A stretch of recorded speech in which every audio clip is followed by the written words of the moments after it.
अस्सलाम वालेकुम जी, मैं नजमुल हसन बाजवा हूँ। इस वक्त सुप्रीम कोर्ट के बाहर मौजूद है। सुप्रीम कोर्ट में इस वक्त अहम तरीन समाअत जारी है। इस वक्त जो कुछ अदालत के अंदर हो चुका है वो मुझे आपको अपडेट करना है और जिस बात पे इस वक्त दलाइल जारी हैं वो भी आपको बतानी है। मैं आपको बताऊं कि इस सुप्रीम कोर्ट के ऊपर आज सुबह सवेरे मरियम नवाज साहिबा की जानिब से और जो उनकी 7-17 जमातें जिस तरह से उन्होंने आके ये काम किया है और जिस तरह से हमला करने की कोशिश की है वो यकीनी तौर पर नाकाबिले मुआफी है। बहरहाल इस वक्त मैं आपको बता दूं कि अंदर क्या चल रहा है। सबसे पहले आज जब बेंच बैठा तो तवक्को ये जाहिर की जा रही थी कि इन्होंने बेंच को इतना ज्यादा प्रेशराइज कर दिया होगा कि शायद वो समाअत सुनने से जो है वो माजरत कर ले या समाअत जो है ना वो सुने ही ना। लेकिन मैं आपको बताऊं हुआ क्या।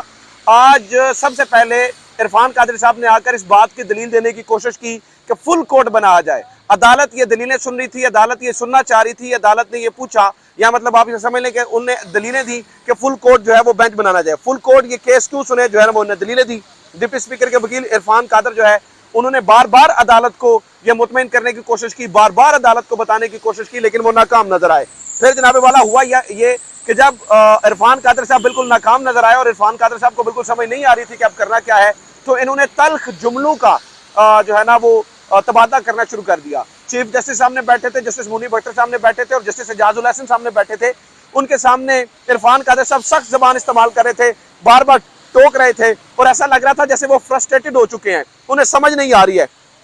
तो कमरा अदालत का पूरा जो माहौल है वो नजर कराम तल्ख हो गया, जिसके ऊपर इन्हें डांट भी पड़ी। जैसे जजेस के सवालात के दौरान भी इरफान कादर जो है ना उन्होंने गुफ्तगू जारी रखी, जो तल्ख लहजे में जो है ना वो बार बार बात करते रहे और जिसपे फिर चीफ जस्टिस उमर अता बंदयाल ने उनको डांटा और कहा शायद आपको सुनने में मसला आ रहा है, आप बोले तो आपको कुर्सी पर बिठा देंगे।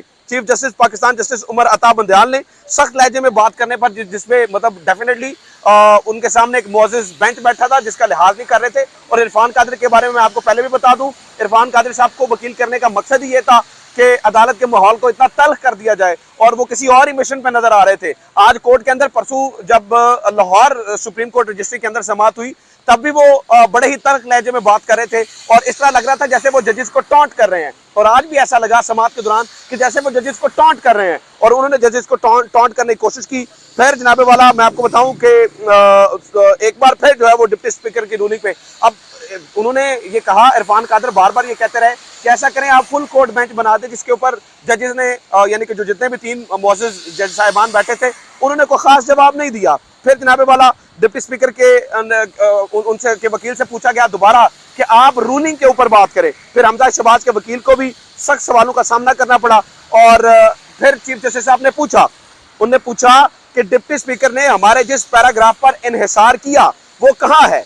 इन्हें आइन डायरेक्शन और डिक्लेरेशन पर वाजे है। जस्टिस एजाजुल एहसन साहब ने जो है ना वो अहम तरीन रिमार्क्स दिए। शहबाज शरीफ के जो वकील थे वो भी इंतहाई बेबस नजर आए। मैं आपको बताऊं आज शहबाज शरीफ के वकील बेबस नजर आ रहे थे और जो इरफान कादर साहब हैं जो डिप्टी स्पीकर के वकील हैं वो आज किसी और ही मूड में नजर आ रहे थे। वो नजर आ रहा था जैसे कि वो मतलब लड़ने आए हैं घर से और वो ये चाह रहे थे कि किसी तरीके से अदालत का माहौल खराब हो जिसकी वजह से खबरें बने और अदालत जो है वो डेफिनेटली उसका डेकोरम का ख्याल रखना होता है, लेकिन उन्होंने नहीं रखा।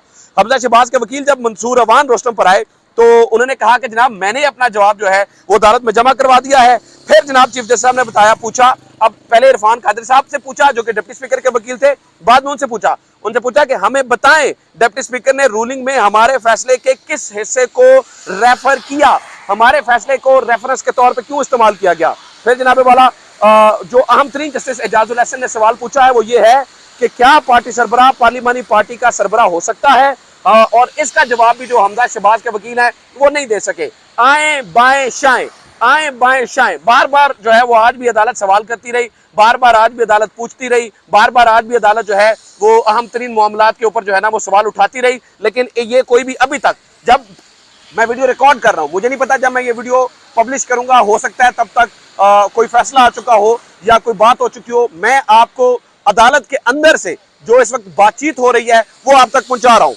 फिर जनाबे वाला जो अरकान असेंबली मौजूद है सिर्फ वो पार्लिमानी पार्टी का हिस्सा होते हैं। जस्टिस एजाजुल हसन ने वाजे बताया सियासी जमात और पार्लिमानी पार्टी में फर्क है। जस्टिस एजाजुल हसन ने वाजे बताया क्या डिक्लेरेशन और पार्लिमानी पार्टी को हदायत एक ही शख्स दे सकता है। मतलब देखें यहाँ पर अदालत के अंदर जो है वो बात हो रही है कि पार्लिमानी पार्टी में फर्क है, जबकि जो आम सियासी पार्टी है उसमें फर्क है। पार्लिमानी पार्टी का मेंबर हर वो शख्स होता है जो पार्लियामान के अंदर मौजूद हो। अगर पार्लियामान के अंदर मौजूद नहीं है तो वो पार्लिमानी पार्टी का मेंबर नहीं हो सकता है। मिसाल के तौर पर अगर किसी पार्टी का सरबराह पार्लिमानी पार्टी, अगर वो असेंबली का मेंबर नहीं है तो वो पार्लिमानी पार्टी का सरबराह नहीं हो सकता है। ये जरूर हो सकता है कि वो पार्टी का सरबराह हो, लेकिन पार्लिमानी पार्टी का सरबराह वो किसी सूरत भी नहीं हो सकता है। फिर डिप्टी स्पीकर के वकील इरफान कादर की जानिब से दौरान समाअत अदालत में बोलने पर फिर अदालत में तलखी हुई, अब आप अपनी बारी पर बोलेंगे, बसूरत अगर हम आपको नहीं सुनेंगे और बिठा देंगे। चीफ जस्टिस साहब की जानिब से ये कहा गया। डिप्टी स्पीकर के बाद फिर हमजा शहबाज के वकील भी जो है वो सख्त नाकाम दिखाई दिए, बिल्कुल नाकाम दिखाई दिए।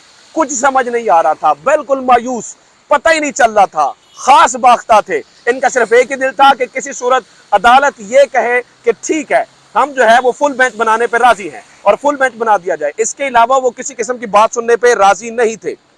फिर जनाबे वाला मैं आपको बताऊं कि हमजा शहबाज की वजारत आला बचाने के लिए लीगल टीम ने जो दलाइल जारी किए या जो दलाइल तैयार करके लेकर आए थे वो इंतहाई कमजोर दलाइल थे और उनका जो दिफा करना था वो आज इस अदालत के अंदर, इस बिल्डिंग के अंदर जो अंदर सुना जा रहा है इंतहाई अहम तरीन केस, उसमें वो जो है ना वो बिल्कुल आए बाएं शाएं करते हुए नजर आए। अब तक जब तक की जो समात है उसके बारे में आपको बताऊं तो आर्टिकल 63A की नजरसानी दरखास्तों में सिर्फ वोट मुस्तरद होने का नुक्ता है। पार्लिमानी पार्टी हदायत कैसे दे सकता है ये अलग सवाल है।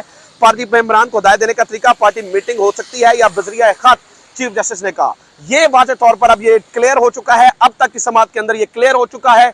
तीनों जज साहिबान एक चीज के ऊपर मुत्तफिक नजर आते हैं कि पार्लिमानी पार्टी अलग होती है और सियासी पार्टी अलग होती है। पार्लिमानी पार्टी को जो है वही हदायत जारी करती है, डायरेक्शन वही देती है। पार्टी सरबराह का हदायत देना जो है वो जरूरी नहीं होता है। ये अब तक जो है वो केस के अंदर वाज़ेह हो चुका है, अब तक की समात के अंदर ये वाज़ेह हो चुका है।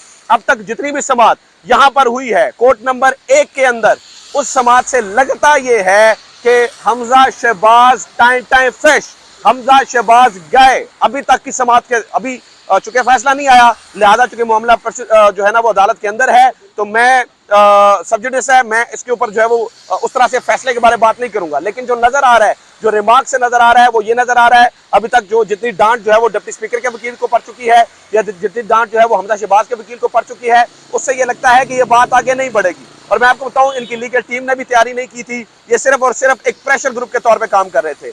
आज इन्होंने एक और काम किया, आज इन्होंने ये करने की कोशिश की, इन्होंने ये प्रोपेगेंडा करने की कोशिश की कि जितने लोगों ने प्रेस कॉन्फ्रेंस की है उनको अदालत अंदर जाने की इजाजत नहीं है। हालांकि जो हदायत दी गई थी वो ये दी गई थी कि अदालत के अंदर किसी पार्टी का, कोई भी पार्टी रहनुमा को जाने की इजाजत नहीं है। बल्कि मैं आपको बताऊं इंक्लूडिंग जर्नलिस्ट, ये सामने जो गेट है, इस गेट के सामने ये पीछे सारे जर्नलिस्ट मौजूद हैं, जर्नलिस्ट तक को जो है वो अंदर आने की इजाजत नहीं दी जा रही है। आज जो सीनियर वकला हैं उनको अंदर जाने की इजाजत नहीं है। तो सुबह से जो प्रोपेगेंडा किया जा रहा था और एक प्रोपेगेंडा करके एक कैंपेन रन करने की कोशिश की जा रही है कि आज जिन पार्टी रहनुमाओं ने प्रेस कॉन्फ्रेंस की है सिर्फ उनके दाखिले पर पाबंदी है, ये सरासर झूठ है और सिर्फ झूठ है। अब तक अदालत के अंदर जितनी समाअत हुई वो मैंने आप तक पहुंचाई। जो इस मामले में कुछ नई चीजें आती हैं तो मैं आप तक जो है वो पहुंचाता रहूंगा। आपने एक काम जरूर करना है, जुड़े रहिएगा और अपनी जो राय है उसका इजहार करते रहिएगा। अपना ख्याल रखें। खुदा हाफिज। पाकिस्तान जिंदाबाद।